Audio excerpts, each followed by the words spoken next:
This is Padmavati and welcome to our channel.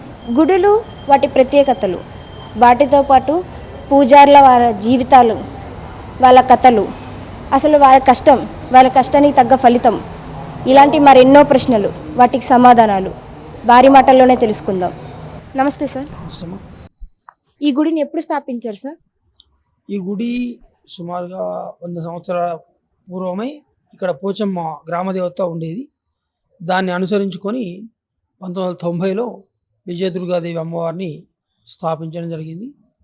దాని తర్వాత 90 నుంచి 2004 వరకు ప్రైవేటు ట్రస్టీ ఆధ్వర్యంలోనే దేవాలయం నడిచింది. దాని తర్వాత 2004లో దేవాదాయ శాఖ పరిధిలోకి దేవాలయం వెళ్ళింది. అక్కడి నుంచి దేవాదాయ శాఖకు సంబంధించిన అధికారులు పరిపాలనా వ్యవహారాన్ని ఇప్పటివరకు చూస్తూ ఉన్నారు. ఈ గుడిలో మీరు అర్చనలు ఎప్పటి నుంచి చేయడం మొదలు పెట్టారు? మీరు 2002 అప్పటి నుంచి మీరు కొనసాగిస్తున్నారా? 2002 నుంచి ఇప్పటి వరకు నేను కొనసాగిస్తున్నాను. గతంలో ఇద్దరు ఉండేవాళ్ళం. పోయిన డిసెంబర్ 31న ఇంకొక అర్చకుడు, నాకంటే సీనియర్ అర్చకుడు, ఆయన రిటైర్మెంట్ అయ్యాడు. అక్కడి నుంచి నేను కొన్ని దేవాలయాలను కొనసాగుతున్నాను. ఈ గుడికి వచ్చిన విరాళాలను ఏ విధంగా వాడుతూ ఉంటారు మీరు? దేవాలయానికి వచ్చేటువంటి విరాళాలు ఏవైనా సరే కూడా దేవాలయానికి సంబంధించిన ఒక బ్యాంక్ అకౌంట్ ఉంటుంది. ఆ బ్యాంక్ అకౌంట్లో జమ చేస్తాము. జమ చేసిన తర్వాత ఖర్చులు ఏవైనా ఉంటే ఆ ఖర్చులకు సంబంధించి చెక్ రూపంలో జాయింట్ అకౌంట్ ఉంటుంది. అంటే ట్రస్టీ కనుక ఉంటే ట్రస్టీ చైర్మన్, ఎగ్జిక్యూటివ్ ఆఫీసర్ ఇద్దరు జాయింట్ అకౌంట్ ఉంటుంది. ట్రస్టీ లేనప్పుడు ఎగ్జిక్యూటివ్ ఆఫీసర్, ఎండోమెంట్ ఇన్స్పెక్టర్ కానీ ఏదో అసిస్టెంట్ కమిషనర్ కానీ జాయింట్ అకౌంట్ ఉంటుంది. ఇద్దరు సంతకం పెట్టి చెక్ పాస్ అవుతుంది. ఆ చెక్ ద్వారా డ్రా చేసుకొని దానికి సంబంధించినటువంటి ఖర్చులు పెట్టుకోవడం, దానికి సంబంధించిన ఓచర్లు, రిసిప్ట్లు, బిల్స్ అవన్నీ కూడా సబ్మిట్ చేయాల్సి వస్తుంది. ఆ విధంగా ఖర్చు పెడతాం. హుండీ ఆదాయం కూడా అంతే ఉంటుంది. గుడి ప్రత్యేకతలు, అలాగే అమ్మవారికి ఉన్న ప్రత్యేకతలు ఏమైనా మాతో కొంచెం షేర్ చేసుకుంటారా సార్?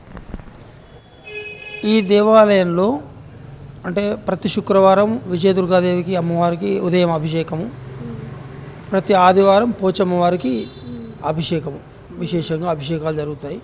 ప్రతి సోమవారం రుద్రాభిషేకం, మంగళవారం సుబ్రహ్మణ్య స్వామికి అభిషేకం. అట్లాగే ప్రతి నెల సంకష్ట చతుర్థి రోజున గణపతికి ఉదయం గణపతి హోమం, సాయంకాలం గణపతికి విశేషమైనటువంటి అభిషేకం కార్యక్రమం జరుగుతుంది. ఈ దేవాలయంలో మంగళవారం రోజున లేదా శుక్రవారం రోజున రావుకాలంలో నిమ్మకాయ దీపాలు వెలిగించినట్లయితే వాళ్ళ కోరుకున్నటువంటి కోరికలు నెరవేరుతున్నాయి.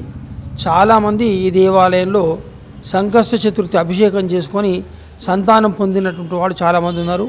ఈ దేవాలయానికి వచ్చి పూజలు చేసుకొని మేము ఖచ్చితంగా చెప్పగలుగుతాం, ఇంచుమించుగా 180 మందికి పైగా ఇతర దేశాల్లో సెటిల్మెంట్ అయ్యి అక్కడి నుంచి మళ్ళీ ఇక్కడికి వస్తూ పోతూ ఉన్నారు. ఇంకా 180 మందికి పైగానే ఈ విదేశాల్లో సెటిల్ అయిపోయి ఉద్యోగాలు సంపాదించుకొని అక్కడ ప్రశాంతంగా జీవనం కొనసాగిస్తున్నారు.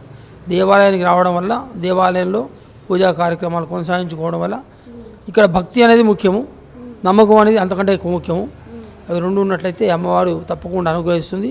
అనుగ్రహించినటువంటి వాళ్ళు చాలామంది ఉన్నారు ఇక్కడ దేవాలయం. మేము అందరికీ అదే చెప్తాము. ఎవరికి వచ్చినా కూడా వాళ్ళకు జాతకాలు ఏమైనా విశేషం చూసినప్పుడు కూడా వాళ్ళకు అవే రెమెడీస్గా చెప్తుంటాం. అమ్మవారికి అభిషేకం చేసుకోవడం, దీపాలు వెలిగించుకోవడం, ప్రదక్షిణాలు చేసుకోవడం, ఇట్లాంటివి మేము సూచిస్తుంటాం భక్తులకు.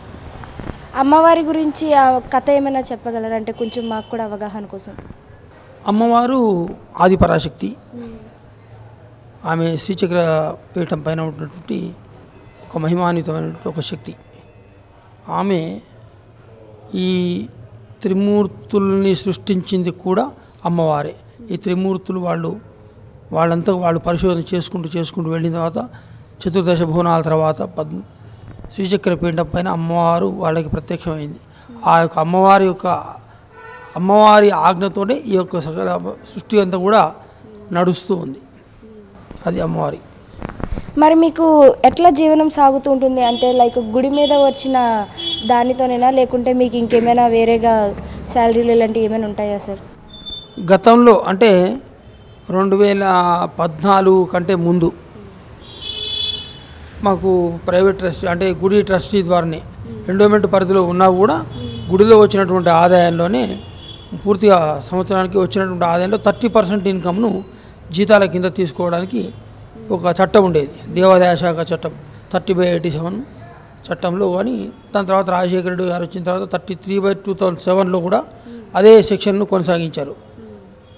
దీంట్లో కేటగిరీ టెంపుల్స్ కేటగిరీస్ ఉన్నాయి, 6A 6B 6C అని ఆదాయం వైజ్గా కేటగిరీలను నిర్ణయించారు. అంతకుముందు 2014 కంటే ముందు మాకు దేవాలయ ఆదాయాన్ని బట్టి జీతం ఇచ్చేవాళ్ళు. 2004 నుంచి అయితే మేము 2004 నుంచి కూడా మాకు సరి అయిన వేతనం కావాలి, ఒక గౌరవప్రదమైనటువంటి వేతనం కావాలి అనేది మేము కొట్లాడడం జరిగింది. దానికి అనుగుణంగా అప్పట్లో సుప్రీంకోర్టు కూడా ఒక జడ్జిమెంట్ ఇచ్చింది, సమానమైన పనికి సమానమైన వేతనం. అంటే యాదగిరిగుట్టలో ఉన్నటువంటి సుమారు యాదగిరిగుట్ట కావచ్చు, భద్రాచలం కావచ్చు, శ్రీశైలం కావచ్చు, అట్లాంటి దేవాలయాలు వేలల్లో ఉన్నాయి. ఇట్లాంటి చిన్న చిన్న దేవాలయాలు 2000, 3000, 1500. ఉదాహరణకు నేను 500 రూపాయలకి అపాయింట్మెంట్ అయ్యాను. నేను అపాయింట్మెంట్ అయిన రోజున 500 రూపాయలు నా జీతం. అక్కడి నుంచి పెరుగుతూ వచ్చింది. 2014 ఎలక్షన్, ఈ 2014 తెలంగాణ వచ్చిన తర్వాత 2017లో కేసీఆర్ గారు మమ్మల్ని పిలిచి కూర్చోబెట్టి మాట్లాడుకొని ఒక 577 జీవోను రిలీజ్ చేసి తద్వారా ప్రభుత్వం ద్వారా వేతనాలు చెల్లించడానికి ప్రభుత్వం అంగీకరించింది. ఇప్పుడు సుమారుగా 40,000 నుంచి మొదలుకొని 2 లక్షల పైదాకా కూడా వేతనాలు తీసుకుంటున్నారు గౌరవప్రదంగా. ఇంకా 2014 తర్వాత అపాయింట్ అయిన వాళ్ళు కూడా కొంతమంది ఉన్నారు, వాళ్ళు కూడా రావాల్సి ఉంది. వాళ్ళు కూడా ప్రయత్నాలు చేస్తున్నాం. నిన్న మొన్నే డిప్యూటీ సీఎం గారిని కలిసాం, మాట్లాడాం. వారు కూడా సీఎం గారితో చర్చిస్తా అని చెప్పారు. సరే, అది సాధించుకోవాల్సిన అవసరం ఉంది, అది అవుతుందని ఒక ఆశ ఉంది మాకు. అందరిలానే వేతనాలు మీకు కూడా ప్రతి నెల అందుతూ ఉంటాయా, లేకుంటే అప్పుడప్పుడు ఎట్లా? ఇది మాకు ప్రతి నెల అంటే ప్రతి నెల వస్తాయి, కాకపోతే 15 తారీఖు 20 తారీఖు అట్లా మొత్తం మీద 31 వేతనం వస్తుంది. మరి మీ కష్టానికి తగ్గ వేతనం అందుతుంది అన్న సంతోషము ఉందా, లేకుంటే ఇంకా ఏమైనా మీకు హామీలు, అదే కోరికలు అటువంటివి ఏమైనా ఉన్నాయనుకుంటా? సంతోషం ఉంది, జీతము వస్తుంది ప్రభుత్వం ద్వారా అనేది ఒక సంతోషం ఉంది. కానీ ఆ వచ్చే జీతము అందరికి కూడా ఇప్పుడు ప్రభుత్వ ఉద్యోగులకు ఎట్లయితే 1వ తారీఖు 2వ తారీఖు జీతం వస్తుందో మాకు కూడా ఆ విధంగా వచ్చినట్టయితే కొన్ని సమస్యలు ఉంటాయి ఇళ్లలో. చిట్టీలు కానీ, లేకపోతే ఇంటి కిరాయిలు, ఈఎంఐలు, ఇలాంటివి రకరకాల పిల్లల ఫీజులు, ఇట్లాంటి సమస్యలకు పరిష్కారం దొరుకుతుంది. కాబట్టి ప్రతి నెల 5వ తారీఖు లోపల వేతనం మనకు వస్తే చాలా సంతోషంగా ఉంటుంది, అందరూ సంతోషపడతారు. ఇవాళ ఉన్నటువంటి అర్చకులు అందరూ కూడా అదే బాధపడుతున్నారు, వేతనాలు రావట్లేదు, వేతనాలు సరిగా రావట్లేదు, సరిగా వస్తుంది కానీ టైంకు రావట్లేదు. ఒక్కొక్కసారి 2 నెలలు కూడా అవుతుంది, ఒక్కొక్కసారి 2 నెలలు కూడా అవుతుంది. ధూపదీపం స్కీమ్ కింద ఉన్న వాళ్ళకు 4 నెలలు 5 నెలలు కూడా పోతుంది. దాన్ని కూడా కొంచెం కవర్ చేసి ధూపదీపం స్కీమ్ కింద కూడా అది అంతకుముందు 6,000 ఉండేది 10,000 చేస్తామని చెప్పి కేసీఆర్ గారు ఉన్నప్పుడే మాట ఇచ్చారు. దాన్ని మరి ఇప్పుడు ఈ ప్రభుత్వం అమలు చేయాలనేది మేము కోరుకుంటున్నాం. మరి ఇప్పుడు మీరు అర్చకులుగా రిటైర్మెంట్ అయిన తర్వాత మీ స్థానంలో మీ వంశం నుంచే పెట్టుకుంటారా, లేకుంటే బయట వాళ్ళని ఏమైనా నిర్వహిస్తారా? ఇక్కడ వంశపారంపర్య అర్చకత్వము కొంత ఉంది, కొన్ని దేవాలయాల్లో వంశపారంపర్య అర్చకత్వం ఉంది, అక్కడ వాళ్ళు చేసుకోవడానికి అవకాశం ఉంది. మేము కోరుతున్నది అంటే ఇతర దేవాలయాల్లో కూడా ఒకవేళ అర్చకుని కొడుకు అర్చకత్వానికి చేయడానికి సిద్ధంగా ఉంటే, అటువంటి ఆ చదువుకొని ఉంటే కనుక అతని కారుణ్య నియామకం కింద అర్చకునిగా అపాయింట్మెంట్ చేయమని అడుగుతున్నాము. కొన్ని చోట్ల ఇప్పటికీ గతంలో కూడా కొన్ని చోట్ల అట్లాంటి సందర్భం లేనప్పుడు ఆ కుటుంబంలో ఉన్న పిల్లలకి ఎవరికైనా చదువుకున్న వాళ్ళకు వేరే ఇతర ఉద్యోగాలు ఇచ్చినటువంటి సందర్భాలు కూడా ఉన్నాయి. కారుణ్య నియామకాల కింద అర్చకుల పిల్లలకు మళ్ళీ అర్చకత్వాన్ని ఇస్తే ఈ అర్చక వ్యవస్థ అనేది కొనసాగుతూ ఉంటుంది, ఈ పరంపర అనేది కొనసాగుతూ ఉంటుంది. లేకపోతే అర్చక వ్యవస్థ అనేది మూతపడిపోతే దేవాలయాలు మూతపడేటువంటి అవకాశం ఉంటుంది. కాబట్టి అర్చక వ్యవస్థను మళ్ళీ దాని వృద్ధిలోకి తేవాలంటే ఒక అర్చకుడు రిటైర్మెంట్ అయినప్పుడు ఆ అర్చకుని కుటుంబంలో వాళ్ళ పిల్లలు కరెక్ట్ అంటే రిటైర్మెంట్ అయింది కాబట్టి ఇవ్వాలని కాదు, ఆ స్థాయి ఉంటే అర్చకత్వం చేసేటువంటి స్థాయి ఉంటే కనుక ఇవ్వాలనేది మా కోరిక. ఇటీవలే ప్రారంభమైన శ్రీరామ మందిరం గురించి మీ మాటల్లో మా కోసం కొన్ని వర్డ్స్ చెప్పండి. అయోధ్య 500 సంవత్సరాల చరిత్ర కలిగినటువంటి మహానగరం. రాముడు ఎక్కడ పుట్టాడు అంటే అయోధ్య అనేది ఎవరిని అడిగినా చెప్తారు. ఇది జగమెరిగిన సత్యం.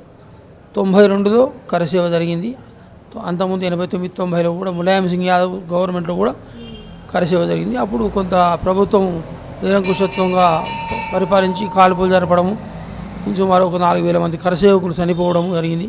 92లో దాన్ని కరసేవ దిగ్విజయంగా జరిగి డిస్మెంటర్ అయింది. 92 నుంచి ఇప్పటి వరకు కూడా దాంట్లో కోర్టులో అనేక రకాలుగా కేసులు రావడం చేయడం, కోర్టు తీర్పులు రావడం పూర్తయింది. ఇవాళ మొన్న 22వ తారీఖు నాడు స్వామివారికి యంత్ర ప్రతిష్ట, విగ్రహ ప్రాణ ప్రతిష్ట కార్యక్రమం గౌరవనీయులంటూ ప్రధానమంత్రి నరేంద్ర మోడీ చేతుల మీదుగా కార్యక్రమం జరిగింది. దేశంకైతే ఈ విషయంలో దేశమంతా అనుకుంటున్నది ఏంటంటే ఎవరో కొంత ఓట్ల కోసం చేస్తున్నానో లేకపోతే ఇంకేదో చేస్తున్నానో అది కాదు. ఇది కేవలం బీజేపీకి సంబంధించిన విజయమో లేకపోతే ఇంకొకరికి సంబంధించిన విజయమో కాదు. ఇది భారతదేశంలో ఉన్నటువంటి 86 కోట్ల పైగా ఉన్నటువంటి హిందువుల మనోవాంఛ నెరవేరిందనేటువంటి విషయాన్ని అందరూ గ్రహించాలి.